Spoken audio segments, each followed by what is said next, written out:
Hi there, my name is Yomi Badejo-Okusanya, YBO, and here are my top 5 tips on getting more work done by delegating. I hold many offices, several offices. I'm the president of the African Public Relations Association, APRA, which is the umbrella body for the practice of public relations across the continent. Until very recently, I was the Secretary General of perhaps one of the most noble colleges in Nigeria, Igbobi College. Of course, I have my 8 to 5 work, which is as the Group Managing Director of CMC Connect, a group of strategic communication companies. I also actually pastor a parish of a church. So the question you probably ask me is that how do I do all of this? How am I on top of all of this? Very simple, is by delegating. Because I cannot be in 2 places at the same time, and I probably cannot do more than 2 or 3 things at the same time, I have to delegate. I remember when I was elected the Secretary General of the Igbobi College Old Boys Association, one of the first things that I said was, for me to function effectively, I needed an executive secretary. And there was this huge debate about whether it was required or not. And I stuck to my guns and I said that that was the only way I could function. The way I was wired, I'm a big picture person. I can see where I want to end, but you lose me when it is my work to tire, bend down, start arranging the tiles. I can tell you what I would like it to be, but perhaps, like I said, you lose me when I have to do the detailing work. So today we're talking about delegation. Why is it important? You find out that in terms of in executive management, the higher you go, the more high line or top line the responsibility you have to carry. You must pay attention to everything, but you cannot do everything yourself. So the key thing in advancing your career or any career, or if you have aspirations of being a leader, then you must learn how to delegate. There's an African proverb which says that if you want to go fast, you go alone, but if you want to go far, you go with others. And part of going with others would mean that you've got to carry them along. And there are different levels of execution, which is very vital in any business that you're running. Now, what are the advantages of delegation? One, it saves time. So a task that you would have had to do over a period of time, you can identify someone who can do that same task while you do something else, perhaps even a lot more important than that particular task. 2, it helps you to develop your staff. So those people who carry out who you delegate to are able to build their capacity and their capability. 3, it helps you to groom a successor, because any business that hopes to outlive its founder must have a succession plan. Now, it also helps to motivate staff. And finally, it gives these members of staff a sense of ownership, I beg your pardon. But there are also frustrations associated with delegation. One, there's this desire to believe that you are the one that can do it as perfectly or the way you want it done. So sometimes some of us who are in positions of authority consider it a waste of time and resources. I might as well do it by myself if I delegate and the person doesn't do it well. And that leads to demotivation amongst the workforce. Sometimes it leads to confusion because the person who you've delegated to does not know exactly what you want or how you want it done. So we get to the crux of the matter right now, which is 5 tips for successful delegation. The first thing you must do is to define the task. Every task or every assignment has a beginning, it's got a middle, and it's got an end. You must successfully scope the work that you want done. Or in best, I would even advise that it should be written. Perhaps you start verbally, but it must always be written, because there will be ambiguities if you do not define the task that is at hand. My second tip will be that you must assess the resources and the capacity needed to achieve the assignment, which is the delegation. Let me say, often the strategy is right, the thoughts are right, but we have people who carry the wrong capacity to deliver the work that you want on hand.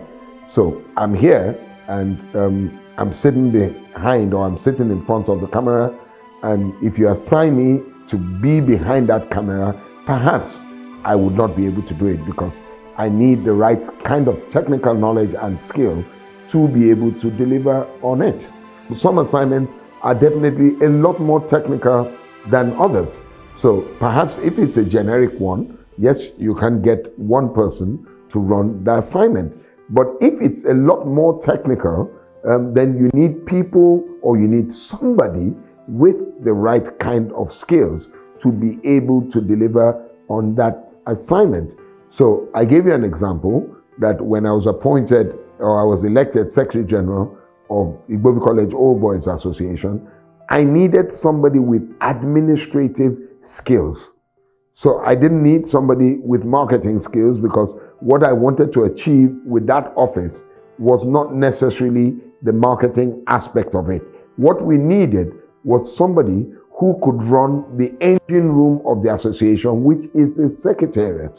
And they're looking at this, that if you have a membership of close to over 11,000 persons who graduated from the college all the way from 1936 to the present day, you need to know them. You need to put the structure in place that would help them run. You need to put the structure in place that would help to communicate with these people. You need to carry them along on various tasks, activities, or what have you of the association. So there, what I needed was somebody who could run administration, not somebody who could market, or somebody who was very proficient in sales. Simplistic example would be, if I ask somebody to dig a hole for me, he needs a shovel. He needs what in local parlance is called a digger. You need a spade. Yes, you need a spade, so that you can achieve the assignment. So every time you delegate, you need to check if you've got the right capacity coupled with the right resources to deliver on that assignment. Now, number 3 is that a lot of assignments require more than one person. So you need the team to be able to deliver on that many assignments. So I'm sure if you've worked in establishments, you find or even in government, and you probably listen to it on television or on the radio, on social media, a committee has been set up to deliver on this or that. So you need to make sure that the people who are in the team complement one another. So once you've looked at the breadth and the length, or the breadth and the width, if you want to use, if you allow me to use that, of the assignment that is given, you now need to find members of the team that have specific skills to deliver on the totality of that assignment. So I'd give you an example. In CMC Connect, where we run, usually we have people who come, as clients who want a specific job done, but require that we realize for that work to be done, we need people who have corporate communication skills, we need people who have media skills, we need people who have creative skills, we need people who have content skills, we need people who have executional skills. So in putting together one assignment, we can look for different people who have the requisite skills to build a team to deliver on that assignment. My 4th point is that you must be clear about the outcome. You must be clear about what the results will be. And this is a place where a lot of us have problems with our superiors and with our subordinates, because we have different ideas of what we think the results ought to be. Now, while some people imagine that the results are, let me say, A, or maybe the superior officer believes that if I set you this assignment, or I've given you the power and the authority to deliver on this assignment, my expected result is A, while the subordinate believes that his or her expected result or their expected result is B. So it's a great cause of conflict. And my advice is that, again, the outcome must be clearly defined and it must be shared. What are the goals? At the end of this assignment, what do I expect to have been achieved? And both the superior officer and the subordinate, or the subordinates, as the case may be, must agree. And in a corporate organization, you should actually sign off on those deliverables. My fifth point is that you must set deadlines. Many times we find out when in my organizations or all the organizations that I superintend over, you find out that there always clashes when it comes to deadlines. Because if I don't make it specific and I give you an assignment, the tendency is that you will come back in your own time. And I've even found out that when you even give deadlines, a lot of those deadlines are missed because the subordinate believes that, look, I can do it. You know, if I don't give it to my boss before close of business, I can always do it the next day. Truly, that is not acceptable, because if there are timelines, part of delegation must be that you must be able to deliver on those deadlines. Usually, because your superior has a helicopter view of all the assignments that are being done, and you don't probably see that by you not keeping to your deadline, there's the possibility of you upsetting the entire project as a whole. So once a deadline has been agreed, you must keep to that deadline. You as a subordinate, but you as also the superior, you must make sure that your deadlines are not taken for granted. So when a subordinate misses the deadline and you say it's okay, no, it's not okay. It's not okay. You know the implications, and really you are not building discipline in the organization. I know I promised you 5 points, but perhaps I can add just one more, which is you must always review and communicate feedback. That is another key challenge that I see often in delegation. One, sometimes the subordinates are definitely not communicating with their superior officers, saying, look, this is how far I've gone, this is where I am at this, or maybe I do have a challenge. And the superior officer keeps on asking and says, where's this assignment? So I'm working on it. You know, I'm working on it. You will get it. Those are not good answers. They don't sound professional. I'm working on it. It will come. It doesn't say anything. It doesn't mean anything. And usually people in my organization know that when you say that to me, I have a response for you. You know, are you speaking English at all? What do you mean that it will come? I know it will come next year or the year after or in the next decade. We need to adhere to the deadline.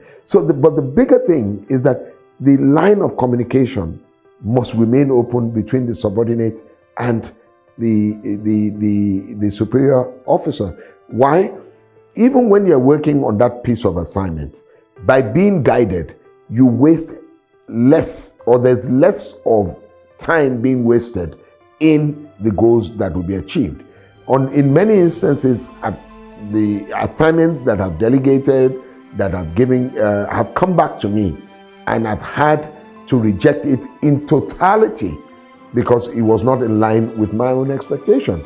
But you would have saved yourself that time and saved me also the time if while you were going along, you carried me along the assignment and I could guide you properly.